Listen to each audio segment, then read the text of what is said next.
नमस्कार प्रेक्षकांनो, आजच्या एपिसोडमध्ये आपण बघूया इथे मंजिरीची तब्येत खूपच जास्त बिघडत चाललेली असते। तेव्हा इथे राया म्हणतो, मिस फायर, अगं तू बोलू नकोस ना, तुला इथे त्रास होतोय ना, तू शांतपणे पड बरं, तू नको काही बोलूस, तुला बरं वाटल्यानंतर आपण खूप गप्पा मारू, पण आता तू शांत राहा। तेव्हा इथे मंजिरी रायाचा हात पकडते, नंतर इथे जिजीचा हात पकडते, ती नानांचा हात पकडते, दोघांचेही हात ती पकडते। तेव्हा इथे जिजी म्हणत असते की मंजिरी, अगं तू नको स्वतःला त्रास करून घेऊस, हे बघ आम्ही आहोत ना तुझ्याबरोबर, आम्ही सगळेजण तुझ्याबरोबर इथे आहोत। तेव्हा इथे मंजिरी रायाच्या हातामध्ये जिजी आणि नानांचा हात ठेवते आणि म्हणत असते की राया, काळजी घेशील ना। तेव्हा इथे नाना आणि जिजी खूपच जास्त इमोशनल होतात। नानांना कळलेलं असतं की मंजिरीला असं वाटतंय की ती आता जगणार नाही आहे आणि म्हणूनच ती जाता जाता आमची जबाबदारी रायावरती देऊन जाते। तेव्हा इथे नाना आता रडायला लागतात। तेव्हा मंजिरी म्हणत असते की नाना रडू नका। तेव्हा इथे आता राया त्यांच्याकडे बघायला लागतो, खूप इमोशनल होतो, पण तो इथे मंजिरीला वचन देत नाही। मंजिरी म्हणते, सांग ना, घेशील ना काळजी।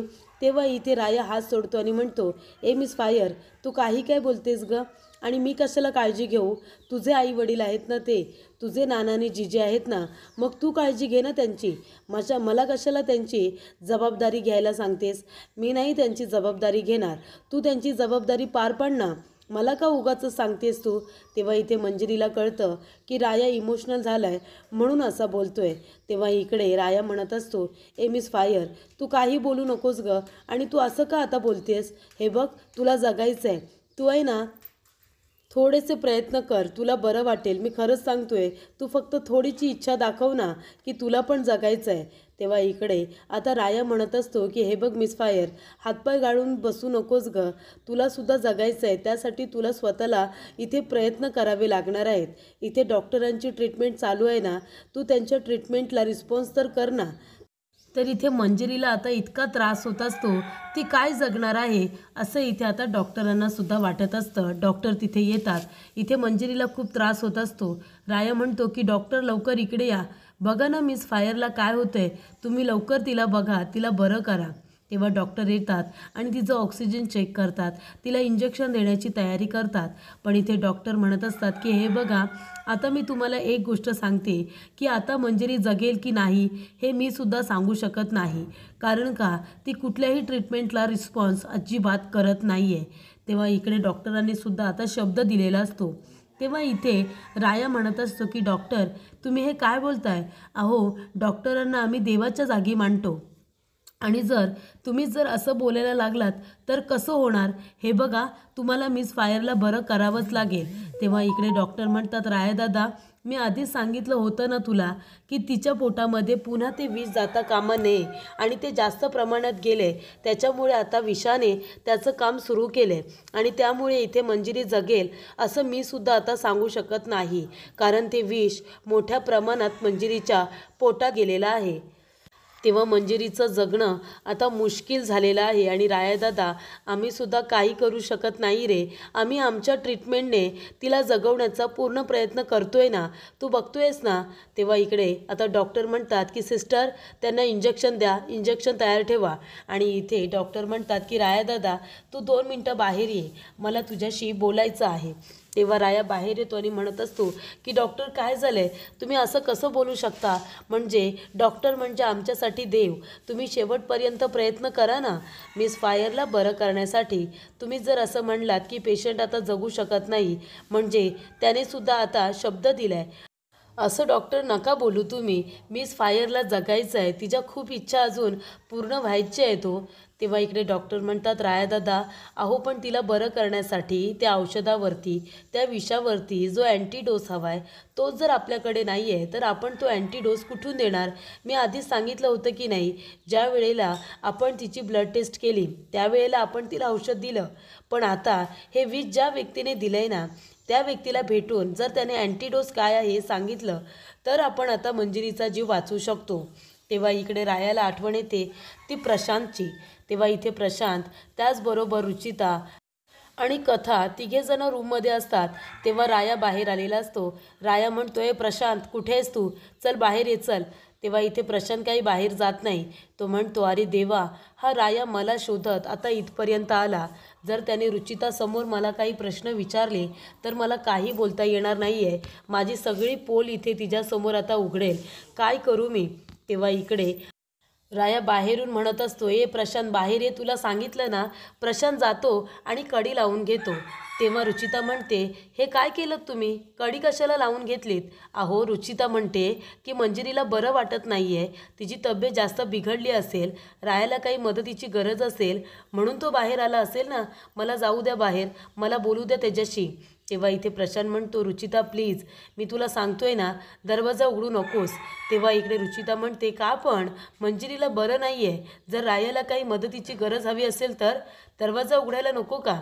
तेव्हा इकडे प्रशांत म्हणतो, नाही, दरवाजा उघडू नकोस, मी तुला सगळं काही नंतर सांगतो, पण आता प्लीज माझं ऐक, प्लीज दरवाजा नको उघडूस. तेव्हा इकडे रुचिता म्हणत असते, अहो पण का? तुम्ही का म्हणताय दरवाजा उघडू नकोस म्हणून? तेव्हा इथे प्रशांत म्हणतो, मी सांगेन तुला सगळं, पण नंतर, आता नाही. तेव्हा राया म्हणतो, हे प्रशांत बघ बघ, मी दरवाजा तोडे ना. तेव्हा रुचिता म्हणते, हे बघा, राया दरवाजा तोडेल, त्यापेक्षा मी उघडते ना. तेव्हा प्रशांत म्हणतो, नाही, नको नको उघडूस दरवाजा. आणि तेवढ्यातच इथे राया दरवाजा तोडून आतमध्ये आलेला असतो. त्याने दरवाजा उघडलेला असतो आणि म्हणतो, काय रे प्रशांत, तुला एकदा सांगून कळत नाही का?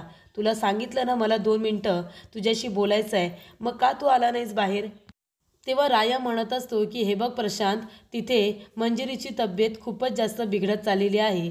मिस फायर मरणाच्या दारात उभी आहे. त्याच्यामुळे आता तुझ्याकडेच तो अँटीडोस आहे, तो जर तू दिलास तो आम्ही मंजिरीला देऊ आणि तिचा जीव वाचू.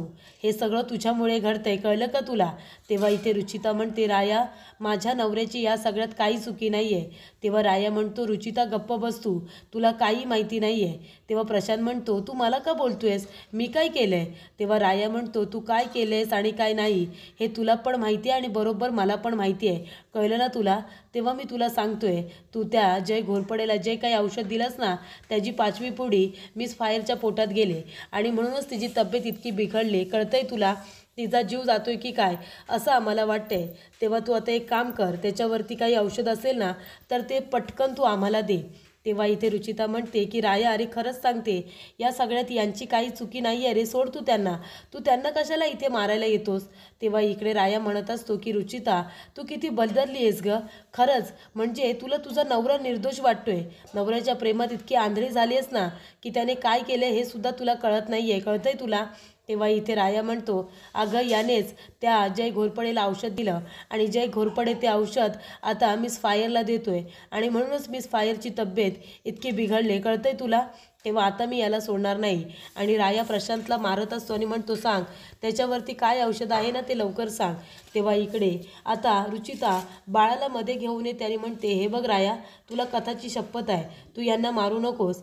तेव्हा इथे राया थांबतो आणि म्हणतो, अच्छा, म्हणजे आता एका मुलीची मला इथे तू शपथ दिलीस, तिचा जीव वाचवण्यासाठी आता एकीला मरणाच्या दारामध्ये सोडू का? तेव्हा इकडे राया म्हणतो, रुचिता तुला नाही माहिती, अगं तुझ्या नवऱ्याने आहे ना ते औषध जय घोरपडेला दिलं आणि जय घोरपडेने ते मिस फायरला दिलं. ठीक आहे, आता तू माझ्याकडून इथे आता शपथ घेतलेली आहेस, पण एक गोष्ट लक्षात ठेव, आता हा तुझा नवरा मिस फायरच्या जीवावरती उठलाय ना, उद्या तू स्वतःच्या मुलीच्या जीवावरती सुद्धा उठेल, कळलं तुला? तेव्हा इथे राया म्हणत असतो की बघ, मिस फायरला वाचवण्याची एक संधी तुला मिळते, काय असेल औषध ते सांग, मी ते औषध नेऊन आता मिस फायरला देईन, पण तो अँटीडोस तुझ्याकडेच आहे, मला माहिती आहे. ती मरणाच्या दारात उभी आहे रे, ती बिचारी आता मरते की काय असं वाटतंय. त्याच्यामुळे तिला बरं करायचं असेल तर तिला त्या विषारी औषधावरती आता अँटीडोस हवा आहे.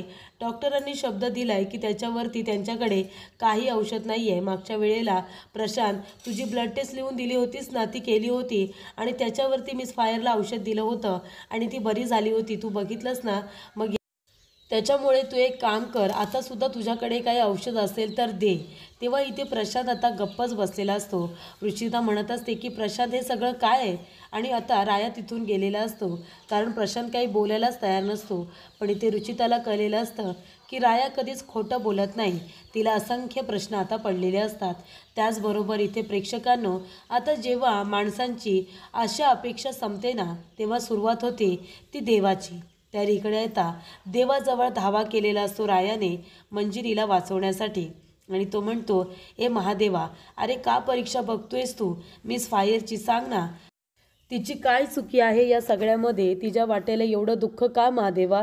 अरे मला माहिती आहे देव श्रद्धेचा भुकेलेला असतो, पण इथे मिस फायरने मनापासून तुमच्यावरती श्रद्धा ठेवली, त्याचबरोबर पूजासुद्धा मनभावे केली ना, सगळं केलं तिने, मग तरीसुद्धा तिच्या वाटेला एवढं मोठं दुःख का?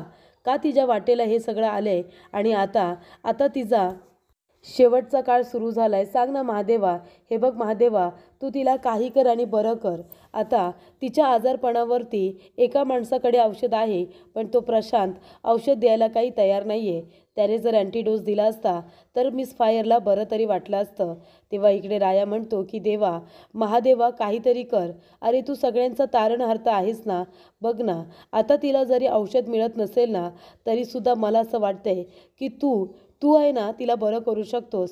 मला असं वाटतंय की औषधाची सुद्धा तिला गरज पडणार नाही. तू जर ठरवलंस तर काय नाही करू शकत. मिस फायरला बरं कर महादेवा, मिस फायरला बरं कर. त्यानंतर प्रेक्षकांनो, इकडे प्रशांत आता खूपच जास्त गप्प झालेला असतो. त्याला लाज वाटत असते स्वतःची आणि रुचिताकडे बघण्याची. तेव्हा रुचिता म्हणते की हे सगळं काय आहे? सांगा ना, राया जे काही बोलत होता ते सगळं खरं आहे का? मला खरं खरं सांगा, राया जे काही बोलत होता ते सगळं खरं आहे ना? राया कधीच खोटं बोलत नाही आणि आता त्याने तुम्हाला सोडलं आहे ना, फक्त आपल्या मुलीसाठी त्याने तुम्हाला सोडले या, ही गोष्ट लक्षात ठेवा. म्हणून आता मला खरं खरं सांगा, मंजिरीची तब्येत बिघडली याच्यामध्ये तुमचा हात आहे का? कारण राया जे काही बोलतो सगळं खरं बोलतो. तेव्हा इकडे प्रशांत म्हणतो, हो हे सगळं खरं आहे. म्हणजे पण या सगळ्यात माझी काही चुकी नाही आहे रुचिता, मी खरं बोलतोय. हे बघ रुचिता, माझ्याकडे तो जय घोरपडे आला होता आणि तो मला काय म्हणाला की त्याला एका गुन्हेगाराला औषध द्यायचं आहे, एका गुन्हेगाराला औषध द्यायचं आहे आणि म्हणून मी त्याची मदत केली गं. मला कुठे माहिती होतं की तो आपल्या रुचिताला औषध देणार आहे? मला त्यावेळेला खरंच काही माहिती नव्हतं. आणि आता जेव्हा मला कळले की ते औषध तो आपल्या मंजिरीला देतोय, तेव्हा आता वेळसुद्धा निघून गेली आहे गं. तेव्हा इथे रुचिता म्हणते की हे काय बोलताय तुम्ही? अहो का तुम्ही असं केलं आणि कशासाठी तुम्ही हे औषधं वगैरे देताय? हे बघा, तो जय घोरपडे कसा आहे तुम्हाला माहिती नाही आहे का? तो खूप वाईट आहे आणि राया जे काही बोलत होता याचा अर्थ ते खरं होतं. मी तुमच्यावरती इतका आंधळा विश्वास ठेवला. मी रायाला म्हणाले की माझा नवरा असा करूच शकत नाही आणि राया मला म्हणाला की मी तुमच्या प्रेमात आंधळी झाली आहे. तेव्हा इकडे आता रुचिता म्हणत असते की प्रशांत, अहो तुमच्यामुळे जर मंजिरीचा जीव गेला तर काय करायचं आपण सांगा ना, कुठे तोंड दाखवायचं? तेव्हा इथे रुचिता म्हणते, नाही प्रशांत, तुम्ही एक काम करा, अहो उठा तुम्ही आणि आत्ताच्या आता रायाला जाऊन सगळं काही सत्य सांगा. तेव्हा इथे प्रशांत म्हणतो, रुचिता मी नाही सांगू शकत गं, कारण त्या जय घोरपडेने मला धमकी दिली आहे. जर मी रायाला काही सांगण्याचा प्रयत्न केला ना तर तो तुला आणि कथाला मारून टाकेल, अशी त्यांनी धमकी दिली आहे मला. तेव्हा रुचिता म्हणते, देऊ दे धमकी आणि त्याने जरी आम्हाला मारून टाकलं ना तरीसुद्धा चालेल, पण तुम्ही एक काम करा, तुम्ही जाऊन रायाला सगळं सत्य सांगा आणि मंजिरीचा जीव वाचवा. हो आता तुम्हीच सांगा ना, मंजिरीचं जर बरं वाईट झालं तर आपण स्वतःला माफ करू शकू का? नाही ना. या सगळ्यामध्ये तुम्हीसुद्धा सामील आहात ही कल्पनाच मला सहन होत नाही आहे आणि जर या सगळ्यामुळे मंजिरीचा जीव गेला ना तर मी कधीच तुम्हाला माफ नाही करू शकणार. तेव्हा तुम्ही एक काम करा, आता इथे बसून वेळ वाया घालवण्यापेक्षा तुम्ही जा आणि आता रायाला सगळं काही सांगा, त्याला कळू दे की या सगळ्या आजारपणावरती औषध काय आहे, म्हणजे तो नक्की शोधून आणेल आणि ते मिस फायरला त्याच्या देण्याचा नक्की प्रयत्न करेल. तुम्हाला माहिती नाही आहे रायाचा राग काय आहे ते. जर काही इथे मंजिरीला झालं ना तरीसुद्धा तो काय करून बसेल काही माहिती नाही. आता तो थांबला फक्त आपल्या कथासाठी, नंतर तो थांबणार नाही. तेव्हा इकडे आता प्रशांत म्हणत असतो की रुचिता प्लीज मला चुकीचं समजू नकोस, मी खरंच ते औषध एका गुन्हेगाराला मारण्यासाठीच दिलं होतं. मला माहिती नव्हतं तो घोरपडे मंजिरीला औषध देणार आहे. मी मंजिरीला याआधीसुद्धा वाचवण्याचा प्रयत्न केला होता, पण त्याने कदाचित 5वी पुडीसुद्धा दिली असेल. पण मला तुम्हाला दोघींनासुद्धा गमवायचं नाही आहे, तुला आणि कथाला मला गमवायचं नाही आहे. तेव्हा रुचिता म्हणते, हे बघा तुम्ही आमची काळजी करू नका, राया पाठीशी खंबीरपणे असताना आमच्या केसाला सुद्धा धक्का लागणार नाही. तो राया आम्हाला वाचवेल, सगळ्या संकटामधून तो आम्हाला वाचवेल. जय घोरपडे काही करू शकणार नाही आहे. तुम्ही जा आणि रायाला सगळं सत्य सांगा. तेव्हा इथे प्रशांत म्हणतो की वेळ निघून गेली. तेव्हा इथे रुचिता म्हणत असते, अजिबात नाही, वेळ कधीच निघून जात नाही, अजूनही तुमच्याकडे वेळ आहे. तुम्ही आता जरी सांगितलंत ना तरीसुद्धा प्रशांत काही ना काहीतरी राया करेल हो. तुम्ही जा ना, जाऊन रायाला सांगा ना. तेव्हा इकडे आता काय करावं काय नाही करावं या धर्मसंकटामध्ये आता पूर्णपणे इथे प्रशांत फसलेला असतो. तेव्हा इथे रुचिता म्हणत असते, मी एक काम करू का, मी आत्ताच्या आत्ता आहे ना रायाला फोन करते आणि त्याच्याजवळ बोलून घेते. आत्ताच्या आत्ता मी त्याला फोन करते आणि सांगते. तेव्हा प्रशांत म्हणतो, नाही नको, तू फोन करू नकोस, कारण ह्या गोष्टी फोनवरती बोलण्यासारख्या नाही आहेत. मी जातो रायाला भेटायला आणि रायाला जाऊन मी पर्सनली भेटून जे जे काही घडले ना ते सगळं सत्य सांगतो. या सगळ्यामध्ये माझा काही हात नव्हता. मी प्रत्येकाला चांगलं औषधसुद्धा देत होतो आणि वाईट औषधसुद्धा मला माहिती होतं, पण त्याचा उपयोग असा होईल हे मला माहिती नव्हतं. आणि त्या जय घोरपडेने मला फोन केला आणि त्याला आता विषारी औषध हवं होतं. मला असं वाटलं की ते औषध त्याला कुठल्या तरी गुन्हेगाराला द्यायचं आहे. मी त्याला विचारलंसुद्धा होतं की हे औषध तुम्ही कुणाला देणार आहात. तेव्हा तो जय म्हणतो की हे औषध मी एका गुन्हेगाराला देणार आहे, कारण तो गुन्हेगार खूपच जास्त मोठा आहे. तो जर बाहेर राहिला तर सगळ्यांना त्रास देईल. तेव्हा मी ते औषध दिलं होतं, पण तो मंजिरीला देतोय हे मला काही माहिती नव्हतं. तेव्हा इथे रुचिता म्हणते, जा जा आणि रायाला सगळं काही सत्य सांगा. तेव्हा प्रशांत जायलाच निघालेला असतो. तिथे जय घोरपडे येतो आणि म्हणत असतो, काय रे, कुठे जातोयस प्रशांत, रायाला सगळं सांगायला जातोयस का. तेव्हा रुचिता म्हणते की हो, ते जाऊन सगळं काही रायाला सांगणार आहेत, जाऊ दे त्यांना. तेव्हा इकडे जय म्हणतो की बायकोने आता सांगितलंय, बायकोने आदेश दिलाय म्हणजे नवरा ते आदेश पाळणारच, बरोबर की नाही. तेव्हा जा तू, जा रायाला जे काही सांगायचं आहे ते सांग, पण घरामध्ये तुझी बायको आहे, तुझी मुलगी कथा आहे, हे विसरू नकोस, कळलं ना. तेव्हा इथे आता जयने त्याची कॉलर पकडलेली असते. तेव्हा रुचिता म्हणत असते की जय, कॉलर सोड त्यांची, सांगितलं ना, सोड त्यांना, त्यांना जिथे जायचं तिथे ते जातील, तुझी का जबरदस्ती, सोड त्यांना म्हणते ना. तेव्हा इथे जय म्हणतो की ए रुचिता, अगं तू कशाला मध्ये पडतेस, मी किती नालायक माणूस आहे ना ते तुझ्या नवऱ्याला विचार ना. त्याच्यामुळे उगाच तू माझ्याशी पंगा घेऊ नकोस, नाहीतर तुलासुद्धा हे सगळं महागात पडेल. तेव्हा इथे रुचिता म्हणते, काही महागात पडेल ना ते मी बघून घेईन, पण तू सोड आधी यांना, सांगितलं ना सोड म्हणून. तेव्हा इकडे जय म्हणतो की रुचिता, हे बघ तुला लागेला, मी आत्ताच सांगतोय, सोड, मी त्याला घेऊन जातोय. तेव्हा रुचिता म्हणते, नाही, मी तुला सांगते ना सोड त्यांना म्हणून, तू का आलायस इथे, तू इथे यायची गरज नाही आहे, कळलं तुला. तेव्हा इकडे आता प्रशांत याचा नाईलाज झालेला असतो. जय इथे आता रुचिताला धक्का देतो. धक्का दिल्या दिल्या रुचिता जोरात डोक्यावरती पडते. तेव्हा इकडे जय म्हणतो, अरे प्रशांत, तुझी बायको खूपच जास्त नाजूक आहे रे, बघ ना, एका धक्क्यातच खाली पडली. त्यानंतरला इथे जय आता ओरफडतच प्रशांतला घेऊन जातो. तेव्हा रुचिता म्हणत असते की जय, जय, हे बघ माझ्या नवऱ्याला सोड, त्यांना कुठेही घेऊ जाऊ नकोस. तेव्हा इकडे रुचिता धावत पळत आपल्या मुलीकडे जाते, कथाकडे जाते, कारण तिला भीती वाटते, हा जय घोरपडे माझ्या मुलीला तर काही करणार नाही ना.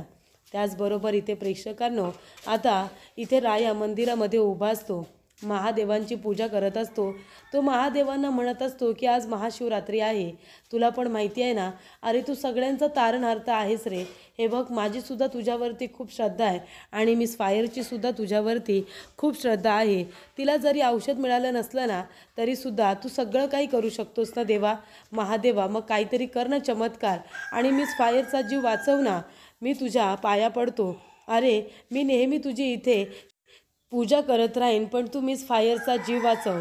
तेव्हा इकडे जय म्हणत असतो की देवा महादेवा, हवं तर माझे प्राण घे, मला मारून टाक, माझे प्राण घे, पण मिस फायरचे प्राण वाचव. तिला तिच्या नाना आणि जिजींची काळजीसुद्धा घ्यायची आहे, तिच्याशिवाय कोण आहे रे त्यांना, निखिल अजून लहान आहे. हे बघ देवा, हवं तर तू माझे प्राण घे, पण मिस फायरला वाचव. आणि जर देवा मिस फायरला काही झालं ना तर इथेच इथेच तुझ्या मंदिराच्या बाहेर डोकं आपटून आपटून मी सुद्धा माझा जीव देईन, मी सुद्धा जगणार नाही आहे. मग आता तुझं अस्तित्व खरं जर असेल तर इथे मिस फायर बरी होईल. तेव्हा इकडे आता राया म्हणत असतो की इथे शैतानाला त्याच्या गुन्ह्याची शिक्षा मिळायलाच हवी आणि ती मी त्याला देईनच, पण जर इथे मंजिरीला काही झालं ना तर मी स्वतःसुद्धा जगणार नाही, मी स्वतःलासुद्धा संपून टाकेन देवा, असं इकडे राया आता म्हणत असतो. तो म्हणत असतो की तुझं अस्तित्व आहे ना देवा, हे तुला आता सिद्ध करावं लागणार आहे, कारण आमची तुझ्यावरती श्रद्धा आहे, पण तूसुद्धा इथे आहेस, आम्हाला आशीर्वाद द्यायला हे सुद्धा आता तुला सिद्ध करावं लागणार आहे असं राया म्हणत असतो. आणि इथे तो म्हणतो की जर मंजिरी गेली तर मी सुद्धा मरून जाईन, मी पण नाही जगणार. तर पुढील भागामध्ये आपण बघूया. इथे आता डॉक्टर म्हणत असतात की हे बघ राया दादा, आता मंजिरी ही खूपच जास्त व्याकुळ झालेली आहे. मंजिरी जगू शकणार नाही आहे. हे बघ, तिची अवस्था दिवसेंदिवस ही बिघडत चालली आणि आता तर तू बघतोयस ना, ती खूपच जास्त वीक झालेली आहे. तेव्हा इथे राय आता मंदिरामध्ये गेलेला असतो आणि तो महादेवांच्या समोर आता तांडव करत असतो मंजिरीला वाचवण्यासाठी.